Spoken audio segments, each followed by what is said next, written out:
Entonces, la serie que va a comenzar esta noche, amados, se titula El mundo espiritual. Y es que el mundo espiritual, amados, es tan importante que nosotros debemos de conocerlo. El mundo espiritual inclusive es más real que el mundo físico. El mundo espiritual es más real que el mundo físico, amén. Entonces vamos a comprender cosas muy hermosas, muy importantes sobre este tema, amados, sobre el mundo espiritual.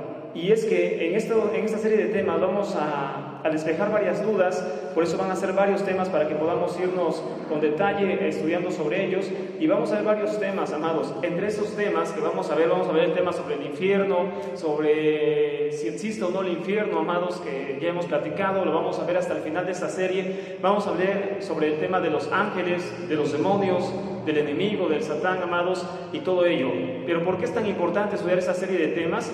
Porque no podemos hacerlo si no, amados, o más bien, si nosotros ignoramos estos temas, estaríamos en un grave error, porque algo importante que nos va a dar la victoria frente al mundo de las tinieblas es poder conocer su mundo, poder entender cómo operan los demonios, cómo actúan, cuál es el papel que tienen y todo eso. Si nosotros lo podemos entender, no significa que vamos a ser inmunes, pero sí significa, amados, que vamos a ser, amados, aquí más sabios para poder enfrentar ese mundo espiritual que existe totalmente, amados. Entonces, en esta noche vamos a comenzar con un tema que lleva como título la mente de Mashiach y la mente del enemigo. La mente de Mashiach y la mente del enemigo, la mente del Mesías, para que se entienda, y la mente del enemigo, amados. Y entonces vamos rápidamente al libro de Corintios, primera carta de Corintios, capítulo 2, verso 16, para poder comprender el porqué de este título y el porqué de este tema, amados. Debemos empezar a conocer cuál es la mente del Mashiach, pero también cuál es la mente del enemigo, amén. De hecho, en una parte también de Corintios, dice Shaul, no ignoren las maquinaciones, o sea, no ignoren los pensamientos del enemigo. Entonces es importante también conocer cómo actúa el enemigo, amados. Muchas veces la gente se espanta, dice, no vamos a hablar de esto porque mejor hablemos otra cosa. Pero si la gente no habla de esto, amados, si la gente no entiende que existe un mundo espiritual, que existen demonios que son totalmente reales, que hoy vamos a hablar de ello, que existe el enemigo, para empezar, no va a poder, amados, entender qué está pasando en su vida, en su familia, en su economía, etcétera, amados, porque ignora este mundo espiritual. Shaul, repito, nos advierte, no ignoren los pensamientos, no ignoren las maquinaciones del enemigo. Primera de Corintios, capítulo 2, verso 16, dice lo siguiente aquí.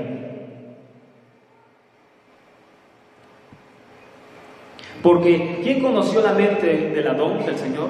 ¿Quién le instruirá? Mas nosotros tenemos la mente del Mesías. Mas nosotros tenemos la mente del Mesías. Bueno, entonces, en este pasaje claramente, Shaul hace una afirmación muy grande, amados.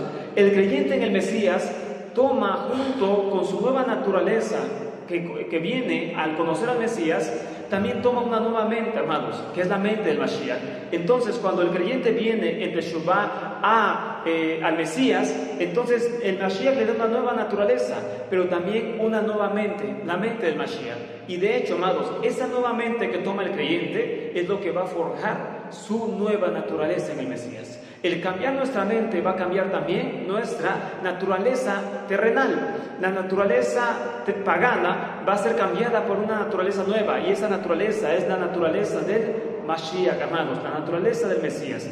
Antes de este suceso, es decir, antes de que el hombre venga al conocimiento del Mesías, el hombre sigue los pensamientos de este mundo, o dicho de otra forma, toma los pensamientos del enemigo.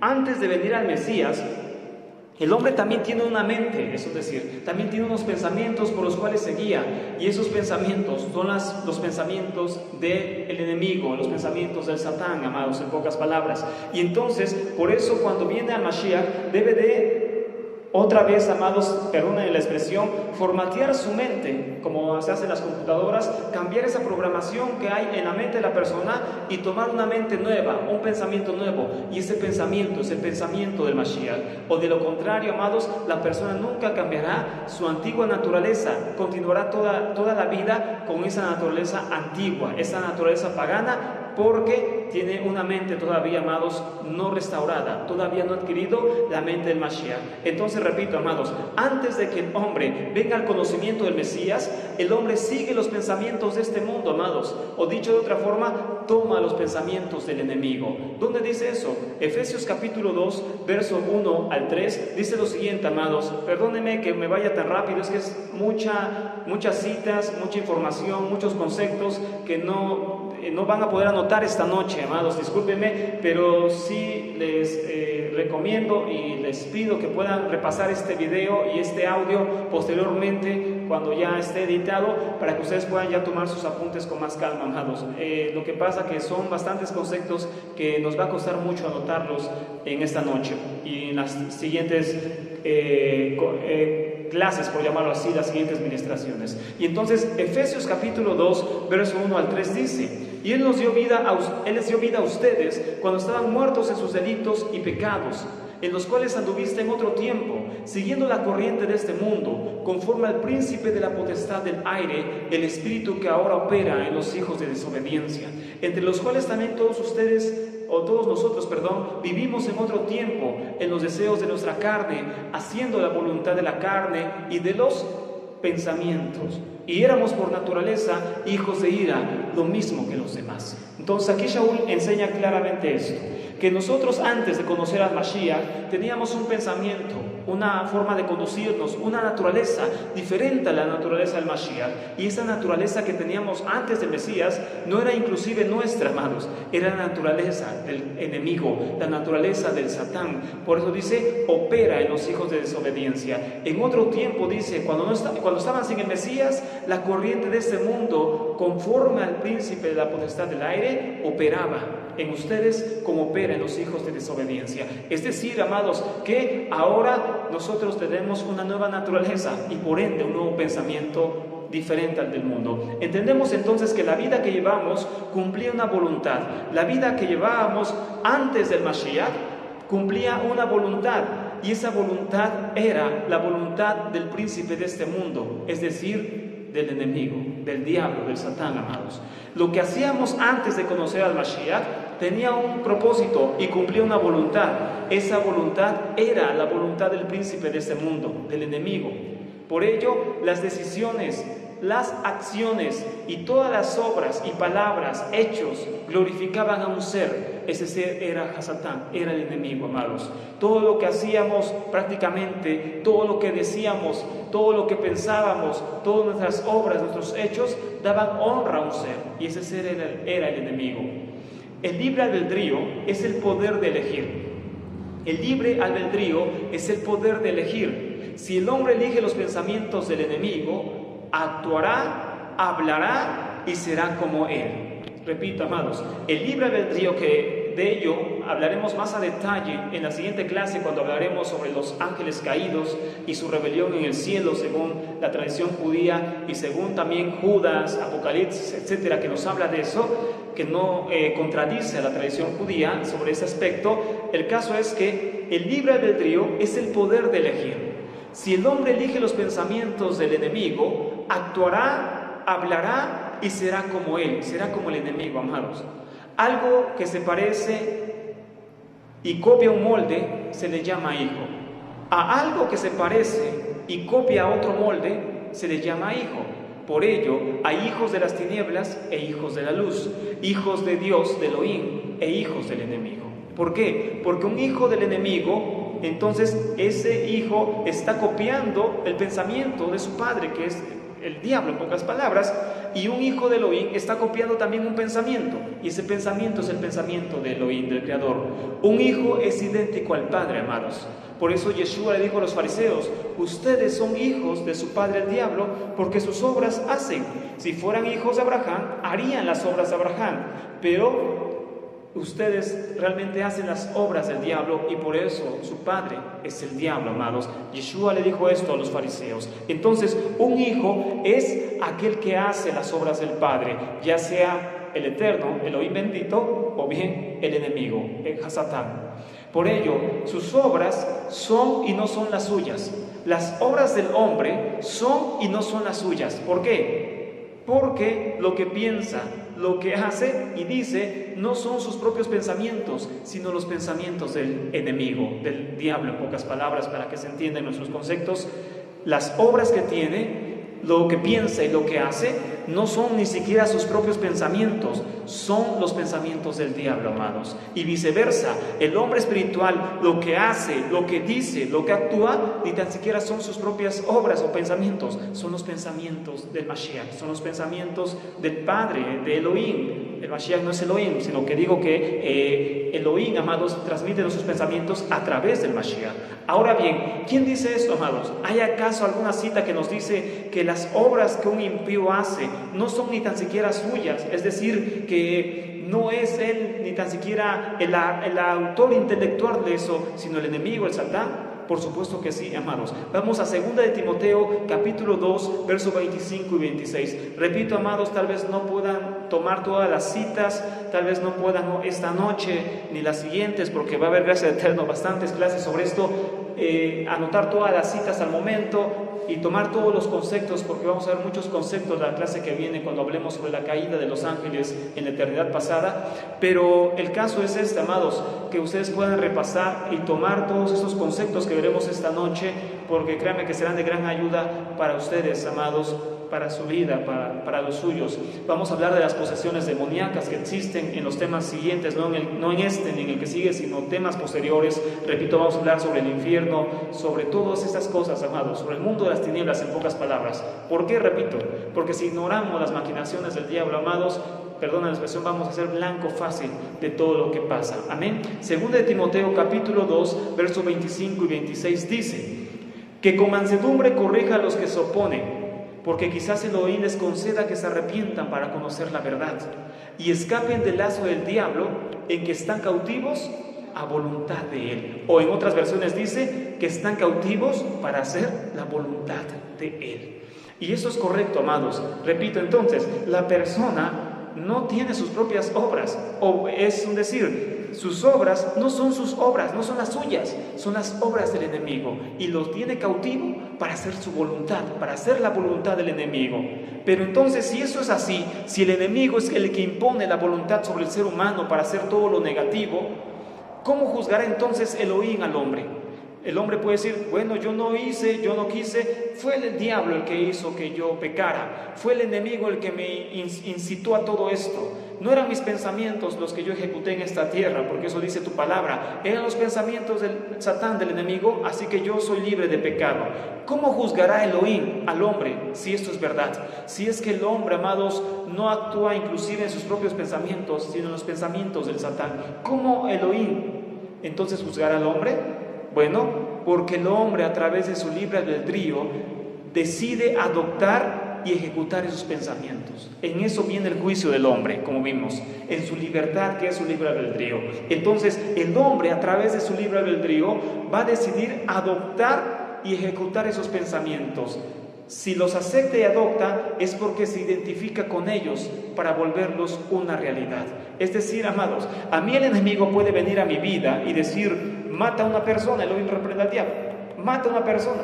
Eso es un pensamiento de él, esa es la voluntad del enemigo, pero no la mía. Entonces, si él me pone un pensamiento de este tipo, que tal vez parezca una exageración, pero lo es, lo pasa, el caso es que me mete un pensamiento.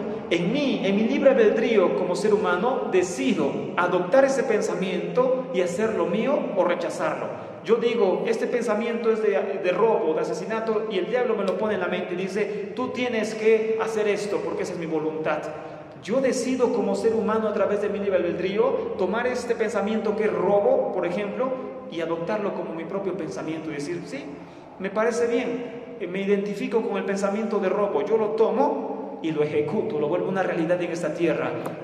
Y se vuelve entonces pecado, amados. Entonces el hombre, a través de su libre albedrío, va a decidir adoptar o rechazar estos pensamientos, y a través de eso va a venir su juicio. La muerte, la venganza, la traición, el odio, el asesinato, etcétera, sabemos, amados, de quién provienen. Provienen de una persona que escuchó los pensamientos del enemigo y decidió, a través de su libre albedrío, hacerlos suyos y por lo tanto ejecutarlos en esta tierra. Entonces, Satán llegó a una persona, amados, es un decir, Satán, la próxima clase hablaremos de esto. Nosotros decimos fue el enemigo, fue el diablo, pero realmente el diablo no actúa en todas las personas. El diablo ni es omnipresente, ni es omnipotente, ni es omnisciente, es decir, no es Elohim, no es como un Dios. Él actúa a través de sus demonios. Pero entonces el enemigo, a través de sus seres espirituales, mete un pensamiento en la persona y le dice: véngate, traiciona, odia, asesina, fornica, etcétera, comete pecados. Entonces ese es el pensamiento del enemigo. El hombre, ¿qué tiene que hacer? Tiene que rechazar esos pensamientos, amados. Si la persona no rechaza esos pensamientos, entonces los va a convertir en una realidad en esta tierra, y eso es lo que conocemos, amados, como maldad, como pecado, como perversión, amados. Por lo tanto, el castigo vendrá sobre el hombre que hizo esto, que se dejó seducir por el enemigo como la serpiente en Génesis y actuó en contra de la voluntad de Elohim. Entonces el enemigo tienta, amados, empuja al hombre a pecar, y es así, es como si le aventara un pensamiento como aviento este lapicero, le dice: peca de esta forma, rebélate contra el Creador. Si el hombre, es decir, acacha este pensamiento, sostiene este pensamiento, lo adopta y lo hace suyo y ejecuta esa orden, el juicio va a venir sobre el hombre, no sobre el enemigo. El enemigo ya está juzgado, es el hombre quien lleva esa lucha. Entonces el hombre va a ser juzgado por causa de adoptar esos pensamientos, amados. Entonces el castigo vendrá sobre el hombre que hizo esto, que se dejó seducir por el enemigo como la serpiente en Génesis, en el Bereshit, en el libro de Génesis, y por lo tanto se levantó en contra de su creador. Entonces el papel del enemigo no es actuar directamente. La naturaleza del enemigo no es actuar directamente, sino incitar al ser humano que ejecute sus pensamientos. El papel del enemigo, y cuando hablo del enemigo no hablo exactamente sobre el ser espiritual que conocemos como el diablo o el Satán, estoy hablando de todo lo que es maldad, todos los espíritus inmundos. El papel de la maldad, del espíritu inmundo, no es actuar directamente, sino incitar al ser humano que ejecute sus pensamientos, que el ser humano actúe en su lugar, que el ser humano se convierta en un siervo de ellos, como dice Timoteo, que esté preso de su lazo para ejercer su voluntad. Ese es el papel del enemigo, amados, y si el hombre lo adopta, repito, amados, será juzgado conforme a su libre albedrío. Entonces, repito, el papel del enemigo no es actuar directamente. Nunca verás, amados, ni yo, a un demonio tal cual matando a una gente allá en la calle, como pasa en las películas, que salen supuestamente demonios de no sé qué y matan a la gente y no sé qué tanto hacen. Y eso no existe. El diablo no va a venir literalmente, el demonio no va a venir literalmente a matar a una persona, no va a venir literalmente a fornicar, no va a venir literalmente o físicamente más bien a hacer pecado. Eso no va a ser el Shed, porque son seres espirituales. Repito, la otra clase hablaremos ya con más detalle de estos seres. El caso es que no va a venir a hacer el demonio eso, va a incitar a que el hombre haga eso. El papel del enemigo no es actuar directamente, porque son seres espirituales, sino es incitar al ser humano a que ejecute sus pensamientos, amados. Entonces, si esto pasa en este mundo espiritual, ¿cómo va el hombre a ganar esta batalla? ¿Cómo entonces el hombre va a ganar esta batalla? Si el enemigo es el que está tirando día y noche dardos para que este hombre caiga y peque, ¿cómo va a ganar el hombre entonces la batalla? Por eso estamos estudiando estos temas, abrazando la mente del Mesías y desechando la mente del enemigo. ¿Cómo va a ganar el hombre esta batalla espiritual? Abrazando la mente del Mesías y desechando la mente del enemigo. Y esto lo hará solamente una vez en la vida, el desechar los pensamientos del enemigo y abrazar la mente del Mesías. No, para nada, de ninguna manera, sino que esto lo tendrá que hacer todos los días de su vida. Esa es la batalla por la santidad y por la vida eterna, amados. Esta es la batalla por la santidad y por la vida eterna. ¿Cuál es la batalla? El rechazar todo pensamiento del enemigo y someterlo al pensamiento del Mashiach. Es un decir, amados, repito, el enemigo viene con un pensamiento y me tira un pensamiento para que yo aborrezca, para que yo odie. Ese es el pensamiento de él, esa es la voluntad del enemigo. ¿Qué debo de hacer? Desechar esos pensamientos, someterlos y tomar la mente del Mashiach que me dice, perdona, bendice. Esa es la mente del Mashiach, no del enemigo. Y así gano la batalla espiritual, gano la batalla por la santidad y por la vida eterna. Segunda de Corintios capítulo 10, versos 4 y 5. Entonces todo lo estamos viendo con citas, amén, para que nada haya de incredulidad en nosotros, sino que está escrito, amados. Segunda de Corintios capítulo 10, versos 4 y 5, la mente del Mesías.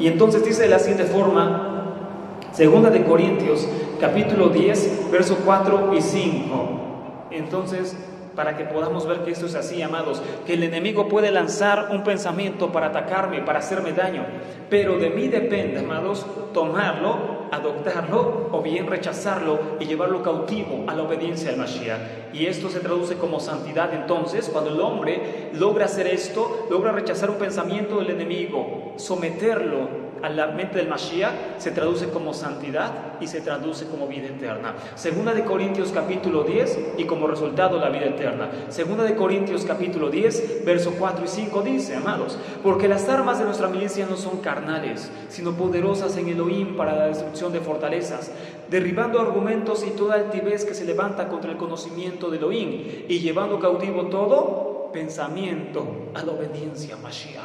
¿Todo pensamiento de quién? Del enemigo. Todo pensamiento que el enemigo intente meter en el corazón del hombre, lo tiene que desechar, someter y llevar cautivo a la obediencia, a la mente del Mashiach, para que tenga la mente del Mashiach, no la mente del enemigo. Y repito, amados, por eso esto se traduce como santidad y vida eterna, como fin vida eterna. Entonces el hombre tiene que hacer esto toda su vida, no solamente una vez, porque les he comentado, el hombre común piensa que la tentación del enemigo viene solamente una vez, 2 o 3 veces en la vida. Para ellos la tentación es que te ofrezcan $1.000.000 por matar a alguien, esa es su tentación. Pero no, la tentación está día y noche, el pecado está a la puerta, dice Génesis capítulo 4, el pecado está a la puerta, pero de ti está reprenderlo, dice el Eterno a Caín, de ti está rechazarlo y salir victorioso, de ti está rechazar los pensamientos del Satán y someterlos a la mente del Mashiach, a la obediencia del Mashiach. Esta será pues la diferencia entre santidad y pecado, y en el grado más alto es la diferencia entre salvación o destrucción eterna, de lo cual hablaremos en el último tema de esta serie.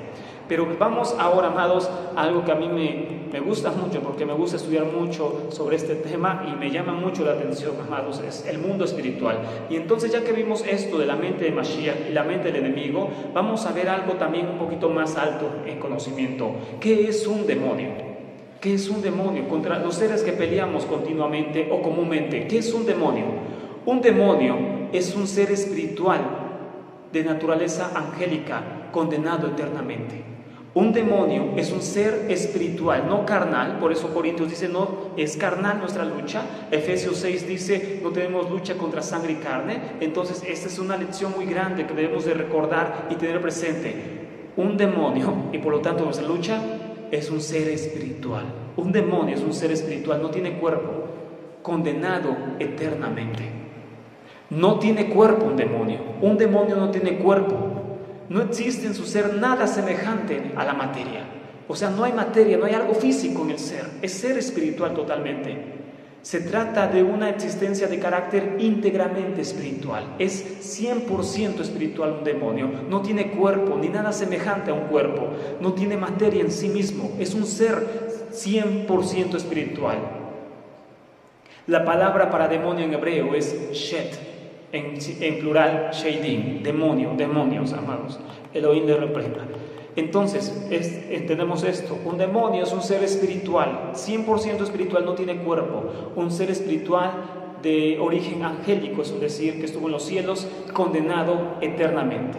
Entonces, al entender esto, que son seres sin cuerpo los demonios, no se les puede atribuir pecados ligados al cuerpo. Si son seres sin cuerpo, no pueden tener pecados ligados al cuerpo, como es la gula o la lujuria. Un demonio no peca en la gula, que muchos creen eso, ni en la lujuria, porque no tiene cuerpo, no tiene la naturaleza de nosotros, es un ser totalmente espiritual. Pero ¿qué hace un demonio? Incitan al hombre a pecar en estos ámbitos, porque ellos, amados, conciben este pecado intelectualmente. Es decir, amados, el demonio no peca en este ámbito, sus pecados son intelectuales, son espirituales, porque no tienen cuerpo, pero sí incitan al hombre a pecar en este ámbito, en estos pecados. Hay otro grupo que piensa que los demonios hacen estos pecados a través del ser humano. Hay gente que piensa que los demonios sí tienen esta inclinación al mal, por ejemplo a la lujuria o a la gula, y que se hacen esos pecados a través de los cuerpos de los seres humanos. Pero es poco coherente por las diversas citas que existen en el Tanaj, como donde Mashiach dice que después de la resurrección de los muertos, es decir, con cuerpos restaurados, el hombre no se casará ni se dará en casamiento. ¿Por qué? Porque no habrá más deseo sexual en el ser humano cuando venga la resurrección de los muertos. No tendrá ya una tendencia como él la tiene a pecar o una necesidad sexual. Por eso un cura, una monja, sin ofender, que no se casa acaba pecando, porque no es su naturaleza. Entonces eso se va a acabar cuando venga la resurrección de los muertos. Entonces dice Mashiach, cuando venga esto, el hombre ya no se casará ni se dará en casamiento, porque ya no habrá descendencia, no tendrán hijos, todo se acabará en ese sentido, y entonces el hombre no tiene ya más necesidad de eso, no hay deseos sexuales ya más en la resurrección de los muertos, y por lo tanto, si el hombre no tiene esta necesidad cuando venga la resurrección de los muertos, mucho menos un demonio que ya es un ser espiritual, aunque caído, pero es un ser espiritual, amados. Entonces, es decir, los demonios, amados, son los autores intelectuales del pecado, no sus actores mismos. Un demonio es el autor intelectual del pecado, no su actor mismo. Es decir, amados, el demonio piensa, maquina, ¿qué va a hacer? ¿Cómo va a hacer caer al hombre? No es él el que lo está ejecutando directamente, es su autor intelectual, pero no es quien actúa directamente, amados. Los demonios no fueron creados malos. Los demonios no fueron creados como seres malos. Los shaidim, los demonios, no fueron creados demonios. Elohim no creó demonios. Los demonios, amados, veían a Elohim antes de caer, antes de convertirse en eso, en demonios. Veían a Elohim como una luz, le oían como una voz majestuosa y kadosh, santa. Pero su rostro seguía sin desvelarse, es decir, amados, nadie puede mirar a Elohim, pero sí lo oían, sí escuchaban su voz, sí lo veían como una luz. Aunque no penetraran su esencia, sabían que era su creador y que era santo, el santo entre los santos, Kadosh HaKadoshim, amados, era el santo de los santos. Eso lo conocían los demonios antes de caer, por supuesto que sí. Desobedecieron de forma irreversible, se transformaron en demonios. Ellos mismos se transformaron en lo que son, nadie los hizo así. Repito, amados, ellos desobedecieron al Creador de forma irreversible y por lo tanto se transformaron en demonios. Ellos mismos se transformaron en lo que son, nadie los hizo así. ¿Y cómo ocurrió este proceso? ¿Cómo un ángel en los cielos, amados, después de ser un ser hermoso, se convierte en un ser demoníaco, en un demonio? Bueno, el tiempo en los cielos no es como entre los hombres. El tiempo en los cielos no es como el de la tierra. Lo que a nuestro parecer podría parecer instantáneo, llevó mucho tiempo para ocurrir. Lo que para nosotros podría ser instantáneo, amados, y decimos tan fácil, el enemigo se rebeló, cayeron los demonios, eso tardó mucho tiempo, amados. Entonces, la psicología del pecado, es decir, el origen del pecado, todo empezó en los cielos, para que hoy se viera reflejado en esta tierra. El pecado empezó en los cielos y hoy se ve reflejado en esta tierra a través de los demonios, amados, que fueron los primeros en desobedecer al Creador. Al comienzo les entró la duda a los demonios, la duda de que quizá la desobediencia a la Torah divina fuera lo mejor. La desobediencia a la ley divina pensaban que era lo mejor. En el momento en que voluntariamente aceptaron la posibilidad de la desobediencia a Elohim, fuera una opción a considerar, ya pecaron. Es decir, amados, desde el momento en que ellos dijeron, yo voy a desobedecer al Creador, desde ese momento ya es un pecado. Desde ese momento, por eso dice Yeshua algo bien importante sobre los pensamientos, de eso estamos tratando esta noche, de que el mismo pensamiento va a llevar a la acción, el pensamiento va a llevar a la acción, es decir, Yeshua dice, si el hombre piensa en adulterar, ya adulteró, ya se le considera como pecado, porque ya lo está maquinando, ya está llevando su vida al pecado. Entonces, por eso ya se le considera pecado. Dice en Génesis capítulo 6, toda inclinación del hombre era de continuo el mal, y el hebreo dice, todo pensamiento del hombre era continuo al mal. Es decir, amados, que el hombre es juzgado no tanto por sus actos, sino desde el mismo pensamiento. Desde que el hombre se piensa, idealiza, rebelarse contra el Creador, ya está condenado, es decir, porque ya lo ejecutó, ya lo determinó, amados. Su pensamiento era de continuo al mal, su decisión, su inclinación, así se traduce también, Machshevot, pensamiento, era de continuo al mal. Ya era el mal, ya maquinó el mal, ya se determinó a hacer el mal. Sus pensamientos son de continuo el mal. En un salmo también dice, amados, ha dejado Elohim y maquina cosas malas. Es decir, que el hombre ya se aleja del Creador y empieza a maquinar cómo apartarse de él. Es lo que pasó con los ángeles. Inclusive antes de que intentaran de rebelarse con el Creador, ya lo estaban pensando, amados. Y eso ya es, por supuesto, sinónimo de condenación. La voluntad de desobedecer se fue afianzando entonces. Repito, este proceso que para nosotros parece tan rápido, de que se rebelaron, cayeron y eso, no fue así. Pasaron, inclusive, no sé, no quiero decir cifras, pero pudieron pasar hasta miles de años, es decir. En este proceso de que los ángeles, empezaron a maquinar la rebelión hasta ejecutarla, pasó mucho tiempo. Pero lo primero fue el pensamiento. Lo primero en el hombre es por eso el pensamiento. De eso estamos tratando esta noche. Lo primero para pecar es el pensamiento. ¿Hacia dónde van nuestros pensamientos? ¿Qué maquinamos? ¿Qué planeamos? Eso, amados, puede ser ya una ocasión de juicio, inclusive antes de que se ejecute. Entonces, la voluntad de desobedecer se fue afianzando en los ángeles caídos, haciéndose esa determinación cada vez más profunda y más fuerte. Y la inteligencia iba buscando más y más razones para que le resultase cada vez más justificable. Es decir, amados, fueron buscando razones para rebelarse ante el Creador. Fueron buscando excusas para rebelarse ante el Creador. Entre más pasaba el tiempo, más mantenían ese pensamiento de rebelión, más buscaban una excusa para hacerlo. Es que tenemos excusas para rebelarnos ante el Creador. Cada ángel llegó a un momento en que solo quiso desobedecer, sino que incluso optó ya por tener una existencia al margen de la ley divina. Cada ángel llegó a un momento en que no solamente quiso desobedecer, sino también quiso apartarse de la ley divina. Comenzó un proceso en que se trataron de autoconvencer de que Elohim era un espíritu más, de que podía ser su creador, pero que en él había errores y fallos. Entonces empezaron a autoconvencerse de esto. Elohim sí nos creó, por supuesto que sí, pero en él también hay errores, en él también hay fallos, él también se equivoca, el Creador también es como nosotros. Es decir, no habría razón para seguir sometidos a Elohim. ¿Por qué someternos a Elohim? ¿Por qué? Si Elohim también puede fallar, si el Creador también hizo esto, hizo el otro, ¿por qué someternos al Creador? La existencia entonces, aparte del Creador, parecía ya, amados aquí, para ellos una existencia más libre. Es decir, nos apartamos del Creador, seremos libres. Las normas de Elohim, la obediencia a Él y a su voluntad parecían como algo opresor. Es decir, el someternos a Elohim, ¿pero para qué?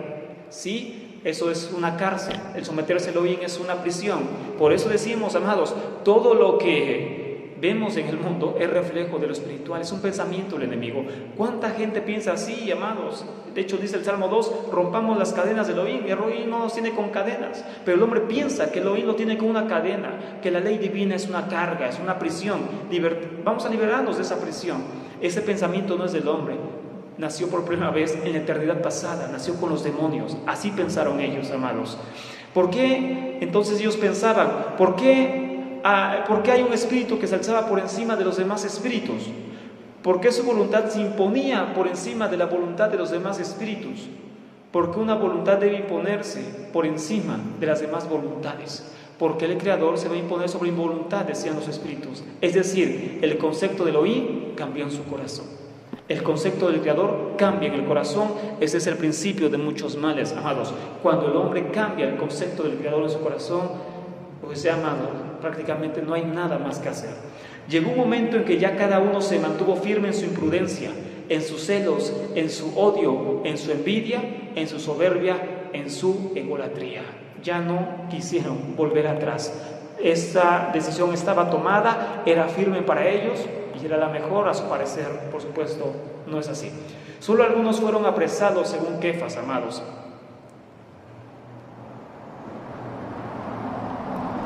Y por supuesto vino esta esta rebelión y por lo tanto ser desechados de la presencia del Creador. Entonces, los demonios no fueron enviados a un lugar cerrado con llamas de fuego y aparatos de tortura, sino que se les dejó como estaban, abandonados a su libertad, a su voluntad. Se les apartó de la presencia del Creador. Es decir, amados, que hay una creencia en algunas personas en la cual dicen, amados, que los demonios fueron lanzados al abismo. Hay un lugar llamado abismo, mucha gente cree eso hasta ahora, y que ahí fueron lanzados los demonios. Esto no es verdad. Los demonios no fueron lanzados a ninguna parte como un abismo.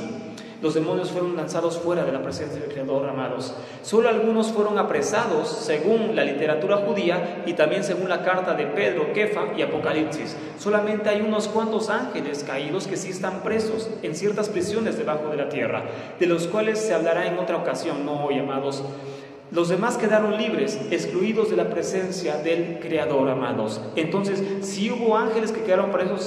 Sí, pero no todos, amados. Los demonios no están en el infierno, vamos a hablar de eso. Los demonios no están en el abismo. Muchas personas creen eso. Los demonios no están en esas partes. Los demonios están más acá que en otro lugar. Los demonios están libres, están en esta atmósfera. Eso lo dice la Escritura, no yo. Entonces, los demonios no fueron lanzados a una prisión, fueron lanzados fuera de la presencia del Creador, que es diferente. Hay demonios, repito, que sí fueron apresados en prisiones, valga la redundancia, debajo de la tierra, como el Tártaros, que dice Kefas, etcétera. Otros lugares donde los demonios fueron apresados, pero no todos los demonios, muy poquitos fueron apresados. Entonces, el demonio está ligado a lo que él mismo escogió. Por lo tanto, amados, el demonio está ligado a lo que él mismo escogió. Entonces, nadie, amados, lo obligó a estar en esa situación. El demonio mismo, amados, eligió esa condición en la cual hoy se encuentra, amados, y por toda la eternidad. Como conclusión de este tema, amados, que es la introducción de la serie que vamos a estar viendo a partir de este día, amados, el Shabbat. Si el Señor permite, vamos a hablar sobre el enemigo, sobre todos los nombres que les dije, sobre todo lo que existe en ese ámbito, amados, lo mejor que podamos para que quede un concepto claro de todo eso. Muchos de los conceptos que se tienen sobre demonios, sobre el enemigo, sobre Satán, viene del cristianismo y es una tradición pagana, no es real, no existe eso. Y hay que sacar un concepto muy sano de todo eso. Entonces vamos a hablar, repito, de todos esos ámbitos, de todo eso que habla la Escritura. Y ya como conclusión de esta introducción, es la introducción a este tema, amados, de esta serie sobre los Shaidim, sobre los demonios, amados. La gracia del arrepentimiento solo puede ser sepultada por la oscuridad del odio. La gracia del arrepentimiento solo puede ser sepultada por la oscuridad del odio. Es decir, amados, para que yo me arrepienta de mi maldad, de mis pecados, para que yo un día pudiera pedirle perdón, pude pedirle perdón al Creador por todo el pecado que había hecho, tuvo que haber gracia sobre mi vida. El Creador tuvo que derramar su gracia sobre mi vida y entonces así que yo regresara en arrepentimiento, amados. Entonces, cuando el hombre no se arrepiente, no es que el Eterno no quiera eso. Cuando un demonio no se arrepintió, no es que el Eterno no quiera eso. Es que, amados, esa gracia que el Creador envía para que el hombre se arrepienta queda sepultada por la oscuridad del odio. No hay obstáculo más grande para el hombre que le impide ser salvo más que el odio. Puede estar inclinado a otro pecado, a otra tentación, es decir, puede como que gustarle todavía la bebida, el alcohol, las mujeres, etcétera, etcétera. Pero el pecado que realmente, amados, le va a robar sobre todas las cosas la salvación es el odio, amados. Eso es lo que apartó a los ángeles. También los otros pecados, porque es en la Escritura, pero sobre todo, amados, lo que sostiene eso es el odio. Entonces, amados, los ángeles no tuvieron oportunidad de regresar más que otra cosa por el odio que tenían en su corazón, amados. El concepto que cambió del Creador, que ya no era un Creador bueno, justo, sino era un opresor, era alguien que se imponía sobre su voluntad y que no tenían por qué someterse a él. ¿Se dan cuenta? Muchas personas piensan así. Por eso así empezamos el tema, porque ni tan siquiera son sus propios pensamientos, son los pensamientos del diablo, son los pensamientos del Satán. Entonces, si a mí me pone un pensamiento, yo también fui congregante, hoy yo tengo la oportunidad de predicar, pero yo también fui congregante, y el diablo miles de veces, es decir, y sin exagerar, miles de veces puso aquí un pensamiento: rebélate, Mira lo que hace, fíjate en los errores de tu líder, fíjate en esto, fíjate en el otro, mira cómo pasó, mira lo que pasó, fíjate en esto, miles de veces, amados, y no me espanta porque es el enemigo quien actúa así. Entonces, miles de veces odia, guarda rencor, mira lo que pasó, mira lo que le hicieron, miles de veces vino este pensamiento. ¿Qué tuve que hacer yo? Hasta me acuerdo claramente un día que hice, me arrodillé, amados, y dije, yo perdono todo. Yo no quiero esos pensamientos, yo no tomo el odio en mi alma, yo no lo quiero, yo no voy a tomar ese odio. Yo perdono a esas personas que me ofendieron, a mis líderes que me ofendieron, yo los perdono, yo no los voy a odiar. Dentro de esa congregación donde yo estaba, vino ese pensamiento y yo tuve que perdonar, yo tuve que hacer al lado esos pensamientos. ¿Para qué? Para que el diablo, amados, no tomara sus pensamientos y los hiciera míos. Entonces, repito, esos pensamientos de rebelión, de falta de sumisión, que son el pecado del diablo, ¿cuál fue? La falta de sumisión, el desafío, amados, a la autoridad. Dice Shaul en Romanos capítulo 13, quien se opone a la autoridad, al Eterno se opone, amados. Así de sencillo. Quien se opone a la autoridad, al Eterno se opone. Y eso es lo que quiere el diablo. Oponte en contra de tu autoridad y vas a ver cómo te va a ir, porque el Creador va a actuar directamente. Entonces, ¿qué pasa? Ese es el pensamiento del Satán, amados, y en mí depende. Por eso hablábamos que yo lo adopte, que yo lo haga mío, o yo diga, no, esto no es mío, esto no es tuyo. Y dice Corintios, someta todo pensamiento a la obediencia del Mashiach. Que ese pensamiento de odio que él me quiere poner, yo diga, yo lo rechazo, lo reprendo y tomo el perdón, que es el pensamiento del Mashiach. Pasó algo, yo lo perdono. Y lo vamos a ver en el siguiente tema. Dice Shaul, yo perdono a todos yo perdono todo en presencia de todos, para que el enemigo no gane ventaja, porque no ignoramos sus maquinaciones. Eso está escrito, lo vamos a ver en la siguiente clase. Entonces, ¿qué pasa acá, amados? Este pensamiento de rebelión es el más típico del enemigo, porque ese es el pensamiento que le hizo caer a los ángeles. No fue el adulterio, no fue la borrachera, no fue nada de eso, eso ni existía todavía. ¿Cuál fue el pensamiento que llevó a los ángeles a caer y a convertirse en demonios? La rebelión en contra de su autoridad, que es el Creador. Ese fue el pecado del enemigo. Lo vamos a estudiar la siguiente clase, amados. La siguiente clase, no se espanten, pero vamos a estudiar sobre el enemigo, sobre el Satán, el principal enemigo del hombre. El Creador no, porque no tiene competencia, es el enemigo del hombre. Entonces, la próxima clase, amados, hablaremos de eso. Hoy basta entender eso, amados. La única forma de que el hombre vuelva en arrepentimiento es que saque la oscuridad del odio de su corazón. Eso es lo que va a hacer que el hombre se acerque al Creador, amados, y que pueda tener una vida cercana y sometida al Rey bendito, al Rey poderoso, al Rey de Israel. Baruch Hashem. Hasta acá el tema de esta noche, amados, y vamos a ponernos de pie para dar gracias al Creador bendito sea por su palabra.